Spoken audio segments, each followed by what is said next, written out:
السلام عليكم ورحمة الله وبركاته. نبضي دعوة يا dhegeystayaal kusoo dhawaada barnaamijkeenii ciyaaraha iyo falanqeyntooda wararkii ugu dambeeyay kulamadii Premier League la ciyaaray xalayto ee dhacay iyo sidoo kale kulamadii iyaguna xiisaha badnaa ee koobka qaramada Afrika. Halkan waa YouTube channelkeena ciyaaraha maanta. Fadlan intaanan barnaamijka guda gelin waxaan idinka codsanaynaa saaxiibayaal inaad nagu dhiirigelisaan like iyo share iyo subscribe aan ku bilaabo kooxda Manchester City ayaa hoggaanka Premier League si dheeraysatay ka bacdi markii ay shalay galab ka takhalusday kooxda Chelsea isla markaana gool iyo eber uu saxay xidigahooda khadka dhexe reer Belgium Kevin De Bruyne. ciyaar aad iskugu dheelitiran oo ka dhacday garoonka Etihad Stadium ayaa waxay labada kooxoodba soo bandhigeen ciyaar qaab wanaagsan iyo ciyaar aad u fiican.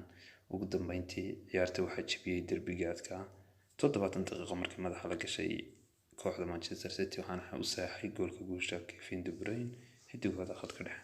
kooxda Manchester City ayaa imika 6 dhibcood ku hogaaminaysa Premier League waxaana ku sii dhawaanaysaa inay xaqiijisato koobka Premier League.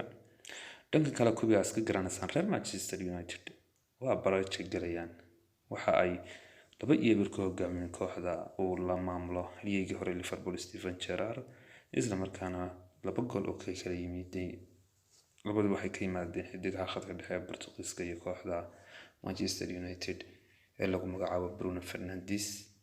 Manchester United xidiga badan ayaa ka maqnaa sida Martial, Rashford iyo Cristiano Ronaldo iyo Harry Maguire. sidoo kale McTominay waa ka maqnaa laakiin 2 gool ayuu dhaliyay Bruno Fernandes. intaa wixii ka dambeeyay tababaraha kooxda Aston Villa Steven Gerrard waxa uu ciyaarta bedel ku soo galiyay xidigihii hore Barcelona, Bayern Munich, Inter Milan iyo kooxda Liverpool ee Philippe Coutinho oo la jooga si amahan ugu soo biray garoonka Villa Park ee Aston Villa. Philippe Coutinho ayaa 2 gool midna caawiyay midna dhaliyay isla markaana wiilka aad baa loo amaanayo wax la leeyahay muddo dheer ka bacdi ilaa 2017 ka bacdi ayuu ku soo laabanaya Premier League. goolkiisa ugu horreeyna waa uu saxeexaya halkaas ay barajaya ku galeen kooxda Manchester United. dhanka kale haddii inta kaga baxno ciyaaraha Premier League waxaa yana la baajay ciyaartii aad ku xisaab badnayd Arsenal iyo Tottenham iyadoo kooxda Arsenal ka cabatay kiisas badan oo corona iyo dhaawacyo.